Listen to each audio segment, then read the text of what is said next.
is AJ. Welcome to my channel, or welcome back to my channel. Now, if you're a new viewer, before we begin, please consider subscribing, hitting that button. It's just down there, it's just below. It's not going to cost you anything. Takes you no effort whatsoever. Just below, hit that button. Now, today I'm going to be looking at my Marvel collection of Blu-rays, 4Ks, all that sort of thing. I'm going to do this video in two parts. I'm going to work my way up to the MCU. So that's what this part will be. I'll be looking at everything prior to the cinematic universe. And then in the second part, we'll be looking at the MCU and stuff related to that. Yeah, so after this the Marvel set, I'll be doing a DC, and then I'll be doing a third part, which won't be a part 3 because this one's part 2, and the DC one will probably be 2 parts, but you get where I'm going. So the third section will involve comic book related movies that are neither DC nor Marvel. Now, I know that there are Marvel imprints like Malibu Comics and stuff like that, and there's certain characters and properties like Men in Black, which was a comic book movie,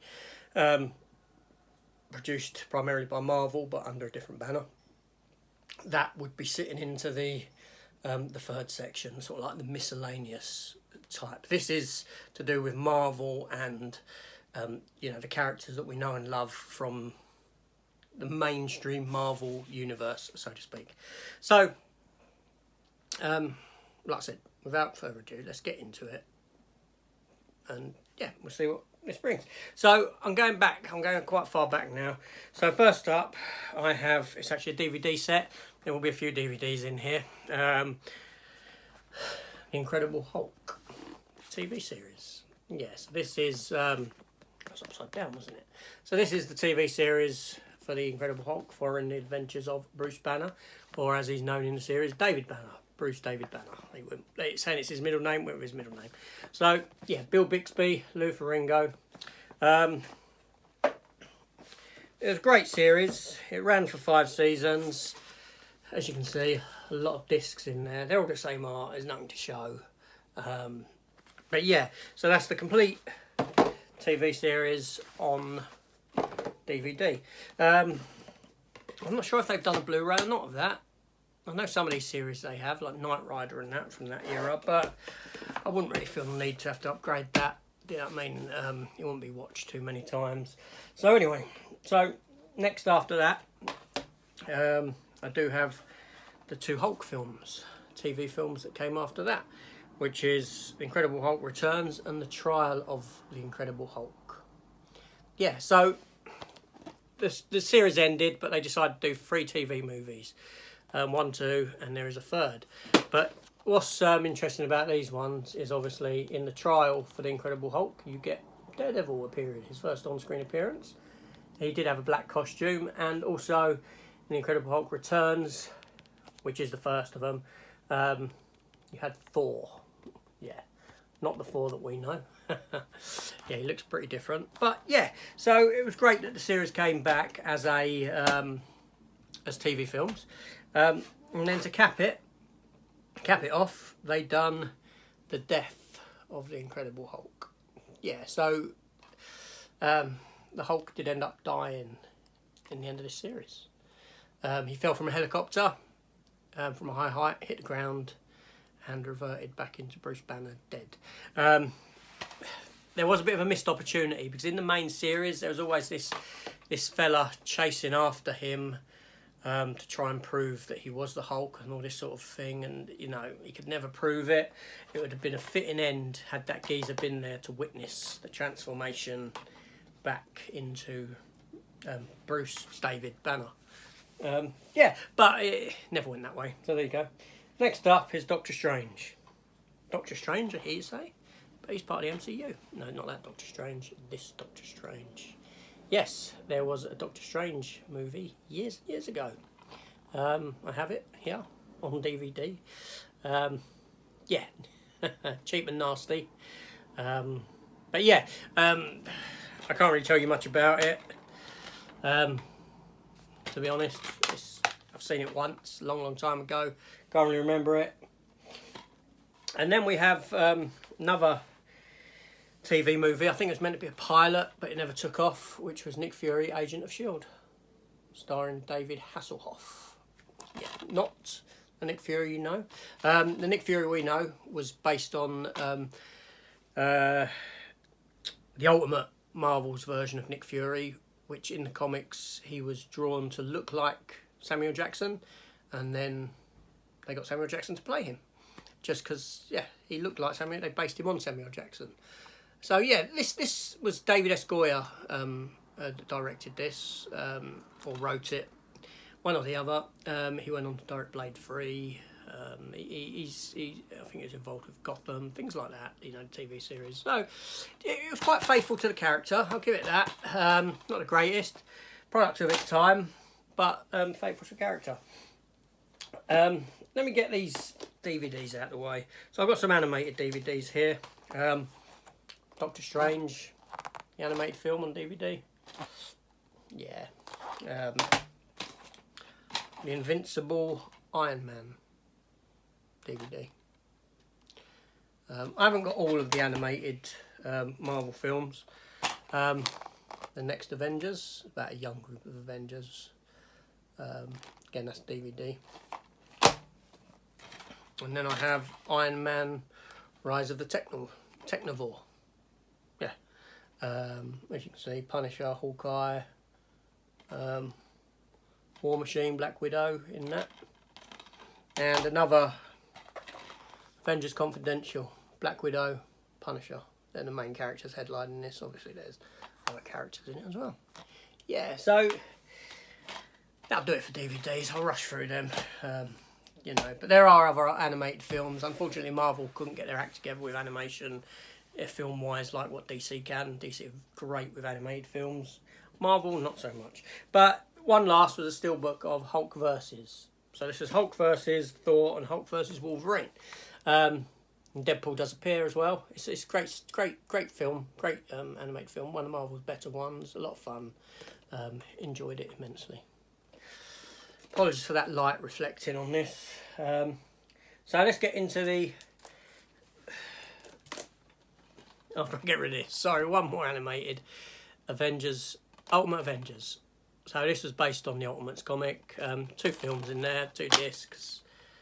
Sorry, 1 disc, both films on 1 disc. Yeah, they're alright.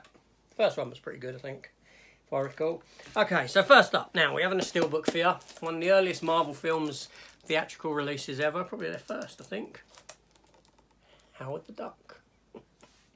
Yes, odd film. You know Howard the Duck, he's popped up in Guardians of the Galaxy a couple of times. And he was in Endgame for a brief second in the big group at the end. Yeah, it's a weird film. What can I say about it? I don't know. It recently got 4K release with a steelbook as well that was available. I didn't feel the need to upgrade to 4K. You can probably understand why if you've seen the film. Okay, here's another film that I actually quite like. Captain America. From the mid-90s, early 90s. Very cheap version of Captain America. Ronnie Cox stars, you know, from RoboCop. Ned Beatty, who was in Superman the movie. The film does have it's a German release, so it does have a reversible sleeve in the centre. But that's the inside cover, which I don't like. It's just the shield. I quite like that cover. Yeah, it plays like something like Condor Man. It's got that European feel to it. A lot of it's set in Europe. Red Skull's origin story has changed. He was becoming Italian. I don't know, but do you know what I mean? It's I can watch it. I know it's rubbish, but I can have fun with it. I've seen worse. I have seen worse, and I've just dropped one. So next up, the film that started it all, that people didn't know was a comic book movie when it came out. Blade. Yeah, so there's a steelbook version. I got 4K. The film came out and it sort of opened the door to serious comic book movies. Sorry, I just got to pick one up because it fell. And I'm back. So the one that fell was a sequel to that, Blade 2.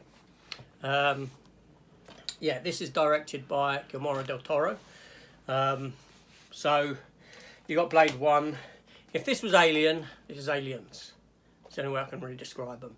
They're both great films. Not as good as the Alien films, don't get me wrong. But tonally, this one to this one is Aliens. Very, very action-packed, more so. Some dodging CGI in it now. But they're both very, very good films. Very good films. And then we had Blade 3. Ryan Reynolds, not guest starred. Ryan Reynolds was a co-star in it. There was meant to be a spin-off film from this with these characters, but it never came to pass. There was a lot of trouble on the set. Wesley Snipes didn't get on with David S. Goya. Arguments, all that sort of stuff. Wesley Snipes threw his toys out his pram and acted like a baby.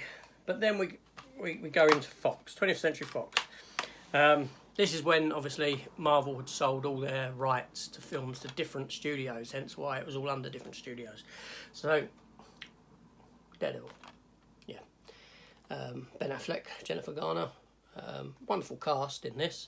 And I had no issue with the film. I had no issue with the film whatsoever. The director's cut was brilliant, the extended one. The film has a lot of Easter eggs in it, pointing towards Marvel itself and the creators and all this sort of stuff. So I had a good time with it. That never got a sequel, but it did get a spin-off. That being Electra, Jennifer Garner. Yeah. Her suit looks fabulous in it. I can't really remember the film, it's been a long time. This sleeve is a HMV exclusive. I think you could get these in Poundland at one point. With these sleeves. I know I saw the Fantastic Fours there. So yeah, so Jennifer Garner, Electra. Funnily enough, I gave my daughter the middle name Electra. Yeah. Yeah. She did go to school and the teacher said to people once, write out your full name, and she wrote with Electra in the middle, and the teacher came over and said, stop playing around, put your real name. But that is my real name, is. Yeah, I don't know where I was at when I'd done that, but she's embraced it. She likes the name. Good for her. And then again with Fox, the 2 Fantastic Four movies. These films are in no particular order. It ain't like I'm showing them in the order. These are like alphabetical going through now as they are on my shelf. So Fantastic Four and Fantastic Four: Rise of the Silver Surfer. They're great children films. Tim Story directing, I believe. You know, they were faithful to the character, but people didn't really embrace them. I didn't mind them. Yeah, made some mistakes, but they were certainly better than this nonsense. Fan 4 stick, yes. Now I do have that on standard, and I do have that as a steelbook somewhere.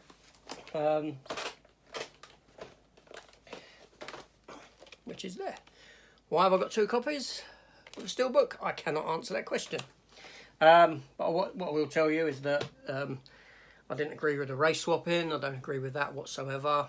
Not when it's a primary character. If it's a support character, not an issue. What they've done in Man of Steel with Perry White, you know, and race changing him, not an issue. You know, wonderful actor, Lawrence Fishburne, superb.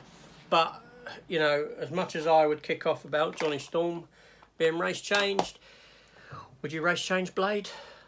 No. Would you race change Luke Cage? No. Because what would happen if you race changed them?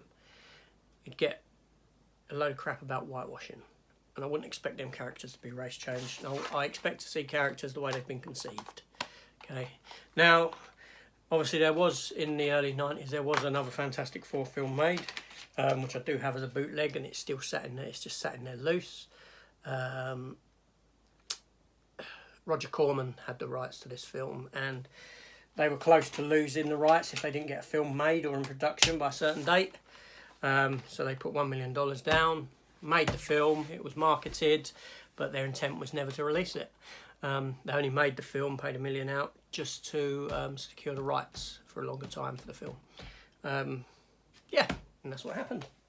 So I've seen that. It's very cheap. Yeah, it's not the greatest. Next up, Nicolas Cage. Eva Mendes. Ghost Rider. Now, Ghost Rider's a fantastic character in that he is visually impressive. He's a very visual character. That's Ghost Rider 2. Not as good as the first one. The first one wasn't great, but I thought I was excited about this one because you had the guys from Crank working on it, but they didn't bring that magic over. Probably because of the director or something. It looked nice. Some of the effects with Ghost Rider himself, but it was quite a drag to get through. It was quite boring.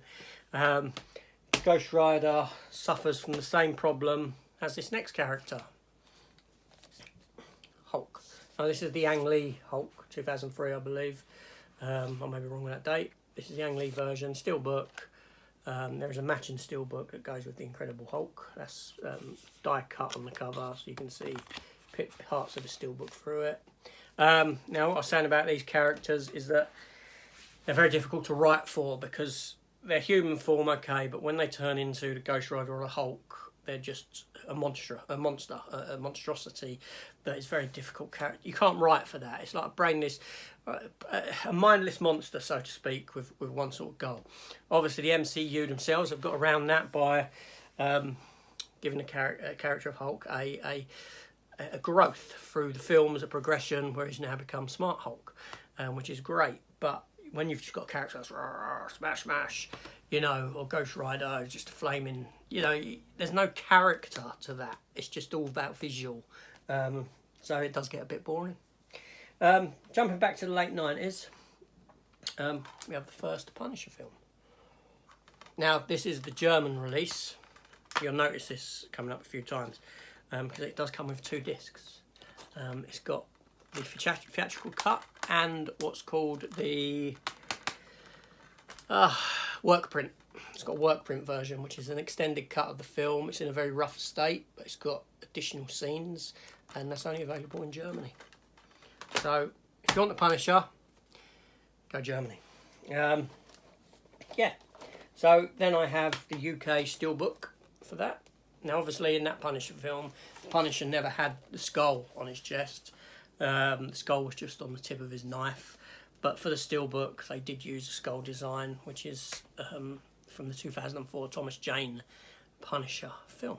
But that's the Steelbook. But that ties in nicely with the 2004 Punisher film. Now again, this is the German version. 2 discs. You have an extended cut and an uncut version. Now I know when it came to DVD or Blu-ray, there was a extended cut where it had an animated sequence added to the beginning, where he was in Frank Castle was in like Afghanistan or Iraq or somewhere like that, but it was something they couldn't afford to film for the film, so they went and done it animated and put it on. This extended cut is not that. This extended cut runs, I think, for about 15-18 minutes longer. There's a subplot in there with his best mate, the black agent from the very beginning, who double-crossed him and sold him out, which is why his family got killed. So, again, if you want the Punisher and you want the extended cut of the Punisher, Germany's the place to go. They're quite cheap as well. Amazon Germany.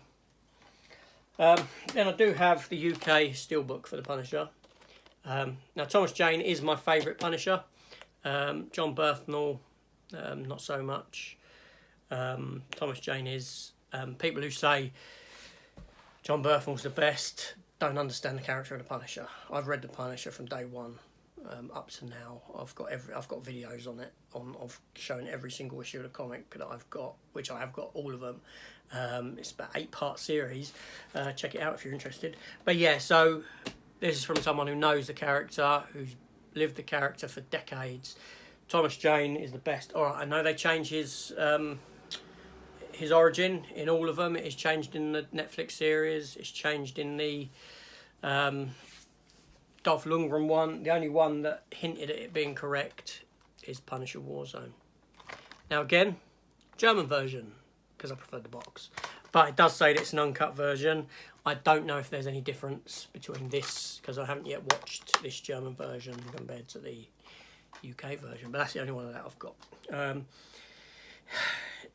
It was a mixed match of tonally. It tried to be more violent, but then it had these comedic elements with him walking in front of this big flag, and it, you know, and then you had a sort of a luminescent, this sort of thing, colouring in the background, LED luminescent in some scenes, and yeah, so tonally it was a bit of a misfire, but Ray Stevenson looked the part.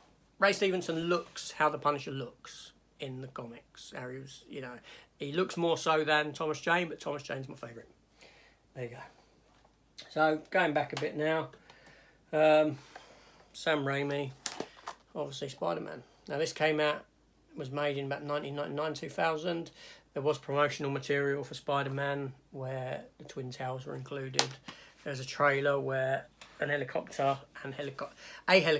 is caught between a spider web in between the two Twin Towers. When the camera pans back, it looks like a fly stuck in a spider's web. Obviously, I didn't use that because of the tragedy of 9/11.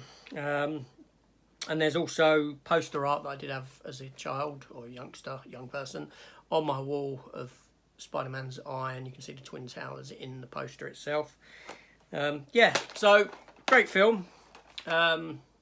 Criticised for Green Goblin, he looked a bit like a Power Ranger, but Tobey Maguire was great. Kirsten Dunst was great. He played Harry Osborn. Can't remember his name now. It's bugging me now. Anyway, he was great in it. I should know him. He's in Rise of Planet of the Apes and all them comedies and things like that. And obviously Spider-Man 2, which is the best of the trilogy. Dr. Octopus, Alfred Molina. Yeah. And then came to Spider-Man 3, which was a bit of a misfire. It made a lot of money, but studio involvement sort of, they forced Sam Raimi to put Venom in. Sam Raimi didn't want to put Venom in the film. You can tell that because of the way Venom's treated as well. It's very, it's rubbish Venom. They retroactively changed Spider-Man's origin and made it that Sandman was there at Uncle Ben's death. Just why would you do that sort of thing? So it kind of killed that franchise, unfortunately. The best thing about this trilogy is the Harry Osborn character. Really, the growth of the character through all three films. Best friend, enemies or frenemies, and then turns into a goblin, fights Spider-Man. Yeah, it's but it's a fine trilogy.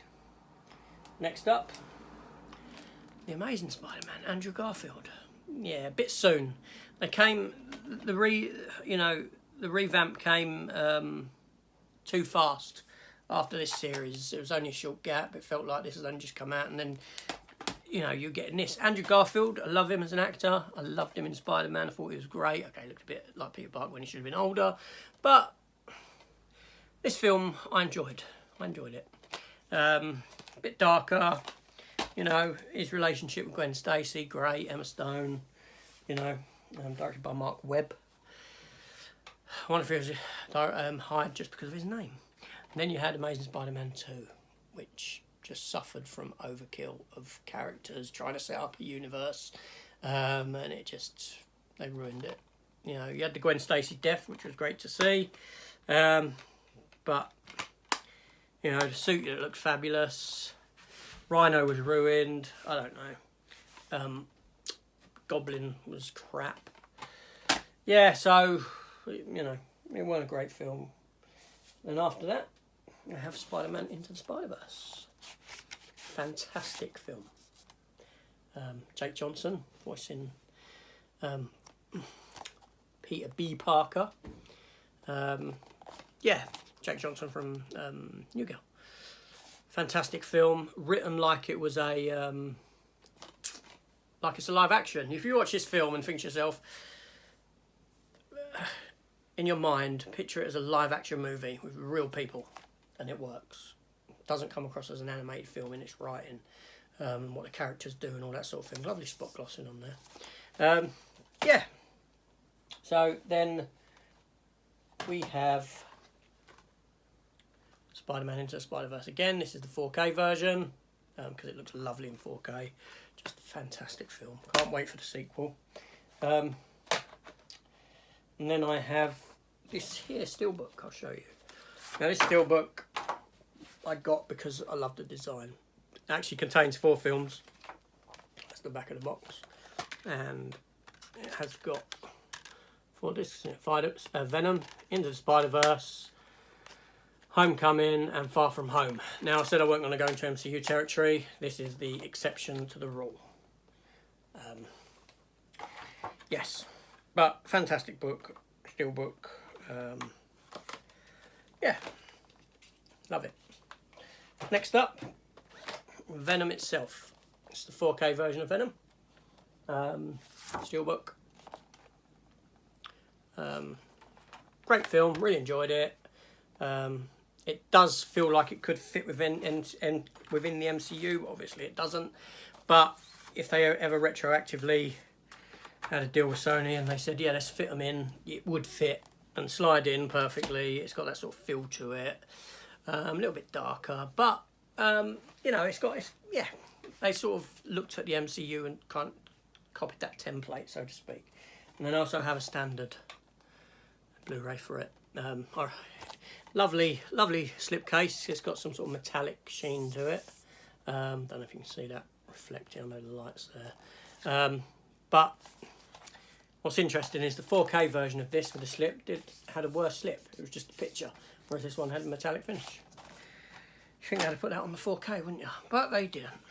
So anyway, okay, now we're venturing into X-Men territory.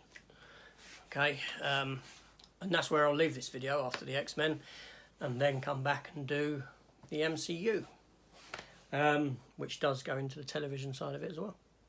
So first up, I have XMen Trilogy. So X-Men 1, 2 and 3. Yeah, you know, X-Men 1, I remember it coming out. This was the film that after Blade made them go and make Spider-Man, because this film performed. They said, yep, Sony, let's do Spider-Man. Let's put the money into it. Now, X-Men 1 feels like a rather cheap film. It feels like a TV pilot, to be honest. That's what I get from it. Hugh Jackman's great in it. You know, Patrick Stewart, Gandalf, yeah. X-Men 2, I know people rave about it and love it.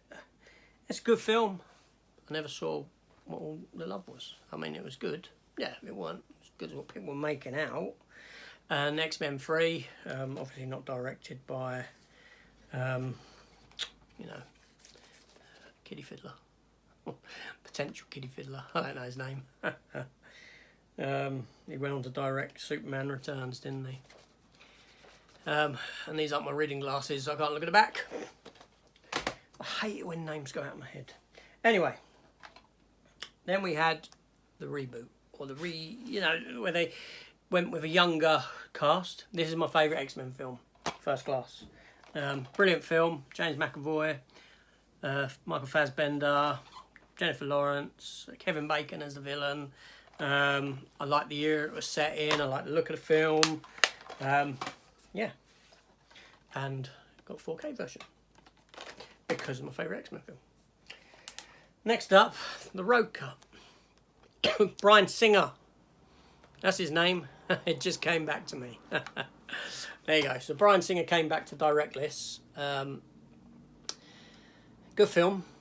I didn't like the fact they were bringing in the old cast though this soon. I felt that the new cast should have had another film of their own first. But the film works great. Fantastic story. This is the Road Cut, which is an extended cut of the film, which brings Rogue back into it, and a lot of her scenes are put back in. It does increase the running time considerably. When it came out theatrically, it was the standard version of the film. Yeah, which I've got in 3D. I don't have a 3D setup, but I do have my son's got a PS4 with the VR headset, and I have seen them through that. Not that I'm really into 3D, but this was a Poundland pickup. But yeah, so it was a shame that they didn't release the Road Cut first, because that's my go-to edition. Now, I did have this on 4K, but I sold it because the Road Cut isn't available in 4K. So why would I own a 4K disc? Why would I want the 4K disc when I have to go to... This is my go-to version. Makes no sense, does it? Yes, so there you have it. And then I do have another version of Days of Future Past. So this was the first version I bought. Then the Road Cut was released. Obviously, I'm going to buy that. And then that was a £2 Poundland pickup for the 3D one. So with this one, this is the media book or digipack, whatever you want to call it. I don't know. But it's got, you know, art for each poster for each character. Yeah. The problem with these films is they're so, you know, they changed the time, the eras they were set in each film, but the characters never really grew any older or anything like that. Yeah, it's just, yeah, I don't know what they've done. Then you got X-Men Apocalypse, which, you know, I didn't mind. I didn't see, everyone moaned about it. I didn't go cinema to see this one, actually, because I find the X-Men franchise to be quite hit and miss. Then we had Dark Phoenix, which was the second time Fox screwed up the Phoenix saga, the first being X-Men 3. So, way to go, Fox. The greatest story in the X-Men run of comics, and you've ruined it. Yeah, Dark Phoenix. So, that was an exclusive slip from probably HMV, I'm guessing, if I recall correctly. I may not be recalling correctly, but who cares. But then I do have Dark Phoenix on Steelbook because it was going cheap, 4K Steelbook. Yeah, so like I said, the X-Men franchise, I know that Xavier have released them all on Steelbooks with lenticulars at the moment. I will come to that in a minute. But I did only get 2 lenticulars because, you know, I did have pre-ordered X-Men First Class being my favourite. But I cancelled it thinking, well, I'm not going to get the others. You know, they're just too hit and miss. You know, first one's okay, second one's okay, third one ain't very good. Next two are great, next two are shoddy. Yeah, so it's, do you know what I mean? A very, very hit and miss series. So anyway, then we got one of the worst X-Men films, Wolverine Origins. Yeah, they, you know, how can you screw up Deadpool? They had no faith in these characters or these stories. They just, I don't know. I remember actually seeing this before it came out because there was a pirate about, weren't there? It got released very, you know, it leaked. Then we have The Wolverine, which people tend to rave about, but to be honest, I found it quite boring. The end was rubbish. The last act, when he fights the metallic robotic samurai suited fella, and you know, it felt out of place. It felt like, you know, why have you got to go into this sort of territory of, it's the sort of thing DC would give you, you know what I mean, that sort of ending on that sort of a film. Next up, the best Wolverine film, Logan. Yes, based on the comic book Old Man Logan by Mark Millar, although very loosely based, basically that he's older and the, you know, later years of life. You do get the noir version on there, which is in black and white, which I've never watched. But Patrick Stewart returns. You see the end for Patrick Stewart. You see the end for this character. Fantastic end. Brilliant, brilliant film. Tonally, completely different than the others. Pacing, completely different. Beautifully shot. James Mangold. He did direct the other one before that as well, actually. But yeah. So then we'll have the 4K version. I didn't get the lenticular for this because I didn't really like the lenticular art. I do love this version, this you know, that picture. You do get art cards in there as well. So yeah, 4K version of that. Okay, next up, the last X-Men film released, which was released, it was very much delayed because of the Fox, New Mutants. Delayed because of the Fox, the Disney buyout of Fox. Sorry, that's very bright, isn't it, that light? So, yeah, I didn't mind it. I didn't see it at the cinema. I just waited for the DVD release, bought it, sat down and said, oh, it's, you know, it was okay. Then we have one of the most fun films ever, Deadpool. Ryan Reynolds, he's fantastic in this film. He's born to play this character. It fits him, you know, considering what happened in X-Men Origins with him and his mouth getting sewn. You know, Deadpool's called the Merc with a Mouth. That's his sort of tagline name. And yet, so you go and sew his mouth up in the film. You know, How stupid can you be? But anyway, so Deadpool 1, good little film. Then we had Deadpool 2, which I have here somewhere. Okay, Deadpool 2. Sorry, yes, so Cable stars, Josh Brolin, Zazie Beetz or something her name is, I can't remember her name. Or am I getting the name wrong? I might be completely wrong, I don't know. Anyway, so Deadpool 2, again, it was a very fun film, not as good as the first. It did, story-wise, it hit that sort of sequel trope that these films generally do. You had the theatrical cut, and then you had the super duper cut released when this came out. Now the super duper cut is an extended cut. Tons better, yeah, longer. So that's the go-to version to watch. So that's the Blu-ray release. I then have the 4K. Only this cost me about £8 to get it on 4K like this, so I did. So yeah, that's good. Then I have Deadpool 2 Lenticular Steelbook. Recently released from Zavvi. Lovely steelbook, but gutting that super duper cut isn't released on here. Nope, even though in here it's a 4K version of super duper cut, they couldn't be bothered to put it into this release. So that's my go-to version, but I'm glad I got that for the steelbook. Now I've got to jump back one because I forgot I had Deadpool, the first one, in its steelbook 4K version. And they were the only two steelbooks out of that set that Zavvi done that I got. They're only two worth getting, in my humble opinion. Okay, so that brings me up to my last release. Deadpool again. Once Upon a Deadpool. This is an Australian import. Now, Once Upon a Deadpool is Deadpool 2. So you've got three versions of Deadpool 2 now. You've got theatrical cut, super duper cut, Once Upon a Deadpool. Now, Once Upon a Deadpool was released later the year that it came out, 2018, the latter part of 2018, I believe. If I'm wrong with my dates, please consider telling me. And what happened was Fox, in their infinite wisdom, decided to recut the film for a younger audience. And done it as a homage to The Princess Bride, which is an old film. I've not seen The Princess Bride myself. This does have Fred Savage star in it from the Wonder Years. He bookends the film with Deadpool telling him the story of the film. I think there might be a couple of scenes within as well where he pops up. I've only ever seen it the once. I wanted it because as a completist, it's part of that. It's like a nice little sort of addition, so we say. If they've ever done a Deadpool super duper box set, that should be in it. They should put that in it. This wasn't released in this country in the cinema nor DVD or anything like that.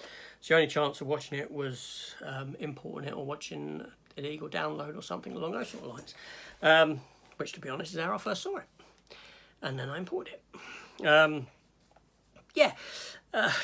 Would I watch it again? Probably not. The younger kids who went on about Deadpool, I'd probably put it on for them. I do think there's still a few bits in there that are a bit questionable. I can't really remember.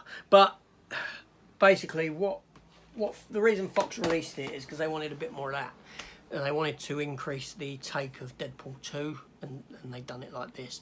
But also, secondly, it was a test run, I believe, to see whether we could get ourselves a younger, or whether audience would accept a lower rated version of Deadpool. So obviously most of this stuff now is back in house with Marvel within the MCU. The Hulk isn't. The Hulk's distribution rights are sat under Universal. Yes. So Marvel can only use the Hulk himself in like a support capacity. They cannot make a solo Hulk film. They're getting away with it on TV with She-Hulk. It must be something within the rights. But if Marvel wanted to make a Hulk movie, Universal would be the ones distributing it. Yeah, so that's why we get the Hulk as a support character. But to be honest, he works better as a support character for the reason I had said earlier in the video. yeah, so I'm going to leave it there. Otherwise the video will be drawn out, because with the amount of Blu-rays and Steelbooks I've got to go through for the MCU lot, it probably equates to near enough the same. And I am aware that this video is running nearly 45 minutes. So anyway, so thanks for watching. Please do come back and watch the next part, and then the next part and the next part, like I said. So the next part we'll be looking at the MCU. The part after that I'll venture into DC. But there's quite a lot with DC, because there's a lot of TV stuff. So I'll likely break that into 2 parts, and then I'll follow up with a video with all my comic book related movies that are from miscellaneous areas of publishing.